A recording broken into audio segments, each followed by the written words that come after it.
The coffee house was alive before the sun had fully taken hold of the sky. A soft gray light filtered through the tall windows, catching the steam rising from mugs like morning incense. Sophia moved with quiet precision behind the counter, grinding beans, pouring water, creating something that felt less like coffee and more like ritual. The crew had gathered early. Sid had his iPad open, already pulling up notes. Luna sat beside him, pen ready. Glenda held the Timeless Now in her lap. Eclectic Scout stood near the center of the room, as if tuning into a frequency only he could hear. And Tara Singh. He sat quietly at first, hands folded, eyes observant, looking curiously at Eclectic Scout. All right, Eclectic Scout began, turning the iPad toward the group. Today we go deeper. Not just into the music, but into what the Grateful Dead actually did in the world. Tara Singh raised an eyebrow slightly. A band as a force for service? Scout smiled. Let's explore that. Globe showing Europe and Africa. Seva, restoring sight, restoring life. Scout tapped the screen. Images appeared, villages, clinics, faces before and after surgery. This, he said, is Seva Foundation. Founded in the late 1970s by people in the Dead Circle, like Wavy Gravy, Ram Dass, and Larry Brilliant. Luna leaned in. What did they do? I care, Sid said, reading. Cataract surgeries. Building sustainable systems in underserved countries. Scout nodded. And the Dead played many benefit concerts to fund it.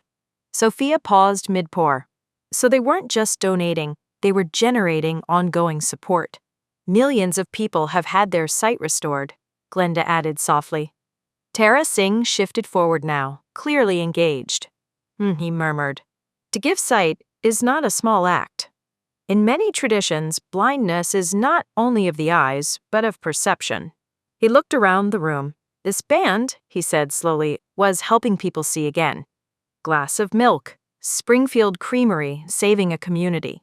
Scout swiped again. A field. A stage. A sea of people under open sky. 1972, he said. A small business in Oregon, Springfield Creamery, was about to collapse. Sophia's eyes lit up. Nancy's yogurt. Exactly, Scout said. They were struggling hard. The Dead played a benefit concert in Veneta. Sid added, tens of thousands showed up. And the money raised, Scout continued, kept the creamery alive. That business still exists today. Luna looked up from her notes. So that one concert rippled forward decades. Tara Singh let out a soft breath of surprise. This is unexpected, he admitted. Traveling group of musicians, stabilizing livelihoods? He nodded slowly. This is Dharma in action. Supporting right livelihood. Protecting the ability of people to sustain themselves. Circus tent, Oregon Country Fair, securing the land. The next image appeared, colorful, vibrant, alive with movement. Oregon Country Fair, Scout said. At one point, they didn't own the land. Sid nodded. Which means it could disappear at any time. Exactly, Scout said. The Dead played a benefit show in 1982 to help raise the down payment. Sophia leaned forward. So they helped anchor it. Permanent land ownership, Scout said. Which means the culture, the gathering, the community could continue. Luna wrote quickly, from temporary to permanent. Tara Singh smiled now, more openly. In spiritual communities, he said, land is not just property. It is continuity, memory, ceremony. He looked at Scout. They did not just support an event, they protected a field of consciousness. Running Horse, Rolling Thunder Ranch, supporting indigenous wisdom. The tone softened as Scout moved to the next piece. Rolling Thunder, he said. A respected indigenous healer. His ranch became a gathering place, ceremony, learning, healing. Sophia lowered her voice. And the Dead helped support that? Yes, Scout said. Financially, socially, through their network. Not always documented in detail, but deeply real. Glenda added, they gave energy to something that wasn't part of mainstream systems. Tara Singh's expression shifted this time to something deeper. This, he said quietly, is rare. Everyone looked at him. To support indigenous knowledge, he continued, without trying to control it, without reshaping it. This requires humility. He nodded once. I did not expect this from a band. This is the work of seekers. Musical notes, the benefit concert network. Sid leaned forward again. So these are major examples. But how often did they do this? Scout smiled. Constantly. He swiped. Poster after poster appeared. They played hundreds of benefit concerts over the years. For what kinds of causes? Luna asked. Environmental protection, Scout said. Civil liberties. Local community crises. Food banks. Indigenous rights. Rainforest preservation. Sophia shook her head in quiet amazement. That's a lot. And here's the thing, Scout added. They didn't always publicize it. Tara Singh gave a soft laugh. Now this I recognize. He raised a finger gently. True service does not seek recognition. It flows where needed. Pine tree, environmental work. Glenda pointed to one of the images. Rainforest benefits? Yes, Scout said. Especially in the 80s and 90s. Early environmental activism. Sid added before it was mainstream. Tara Singh nodded. To protect the earth is to protect the body we all share. Pot of food, the parking lot economy. Sophia stepped forward now, placing a plate of fresh bread in the center. And then there's this, she said. Scout grinned. One of the most overlooked forms of their philanthropy. Sid laughed. The parking lot? Luna tilted her head. Explain it again. At dead shows, Sophia said, they allowed people to sell things, food, crafts, clothes, art. Thousands of people, Scout added, making a living. Sid leaned back. A decentralized economy. No permits, no heavy control, Sophia said. Just trust. Luna's eyes widened. So people funded their lives just by being part of the scene. Tara Singh looked genuinely surprised now. This is profound, he said. Everyone turned toward him. You are describing a system where abundance is shared through participation, he continued. Where the boundary between giver and receiver dissolves. He smiled softly. This is very close to ancient village models. Bell, Tibetan monks, a cultural transmission. The room quieted as Scout slowed his movements. One more thread, he said. He tapped the screen. Images appeared, robes of deep red and gold, faces serene, instruments ancient. The dead helped introduce Tibetan monks, particularly from monasteries like Jayudo Monastery, to audiences in the United States. Luna whispered, chanting. Scout nodded. Sacred sound. Ritual. A tradition that had been largely unknown here. And then, as if on cue, a low, resonant hum seemed to fill the room. Not loud, but deep, layered, vibrating.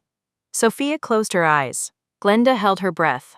Sid looked around, unsure where the sound was coming from. Tara Singh. He froze. Then slowly, he placed his hand over his heart. This, he whispered, is throat chanting. His eyes widened, not in confusion, but recognition. This is no performance, he said quietly. This is invocation. Scout spoke gently. They didn't just bring music. They opened a doorway. Tara Singh nodded slowly, visibly moved. To introduce an entire culture's sacred practice to a new land. He paused. This is not entertainment. This is transmission of consciousness. Articulated Lori, the extended family. The room softened again as the conversation began to widen. But there's one more piece, Scout said, glancing around. Sid looked up. What's that? Their own people. He tapped the screen, photos of road crews, truck drivers, sound engineers, stage builders. The Grateful Dead didn't just take care of causes out there. They took care of everyone with them, Sophia said quietly. Exactly, Scout said. Crew members weren't disposable. They were family. Sid nodded slowly. Long-term jobs. Stability. Loyalty. Glenda added, a traveling village. Luna wrote, no separation between band and crew. Tara Singh smiled warmly now. This completes the circle, he said. Everyone looked at him. To serve the world, but neglect those closest to you, is imbalance. He shook his head gently. But this. He gestured around. They carried their family with them. This is true community. No hierarchy of worth. Wave, the realization. The room settled into a deep, shared understanding. Luna spoke softly. They weren't just giving money. No, Glenda said. They were building systems. Sophia added, sustaining people, communities, traditions. Sid closed his iPad. This wasn't random, he said. It's a pattern. All eyes turned to Tara Singh. He took a slow breath. I came into this conversation, he said, thinking we would discuss musicians. A small smile appeared. But what I see now is something else. He looked at each of them. A network of service. A field of generosity. A living example of karma yoga, action without attachment. He folded his hands gently. They did not simply play music. He paused.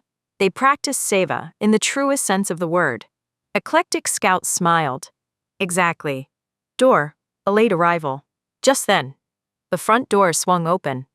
A gust of fresh morning air rolled in. Whoa, you guys started without me. All heads turned. Portillo man! Sophia laughed. He stepped in, brushing off his jacket, looking around at the circle. Dang, he said, smiling. Feels like I missed something good. Sid chuckled. You have no idea. Eclectic Scout walked over, placing a hand on his shoulder. You did miss a good one, he said. But don't worry, I'll fill you in. Portillo man's eyes lit up. What was the topic? Scout grinned. Your favorite band. A pause. No way, Portillo man said. The Grateful Dead. Luna nodded. They're Philanthropy. Portillo man shook his head, half laughing. Dang it, I really did miss out. Tara Singh looked at him warmly. You are arriving exactly when you are meant to, he said. The conversation is still alive. Musical notes, the song, as if on cue. Softly at first. Then, unmistakably, from the coffeehouse speakers. Eyes of the World began to play. The opening notes drifted through the room like sunlight finding its way through trees. No one spoke. Sophia leaned against the counter. Sid closed his eyes. Luna stopped writing. Glenda held her book gently, listening. Portillo man just smiled, shaking his head in quiet appreciation. And Tara Singh. He looked around the room, then upward slightly, as if listening beyond the sound. Ah, he said softly. Yes. He placed his hand over his heart once more. Now I understand. A pause. This was never just music. Outside, the day had fully arrived. Inside, the song continued. And for a moment, everything was connected. Seen. Felt. Alive. As if the whole world really did have eyes.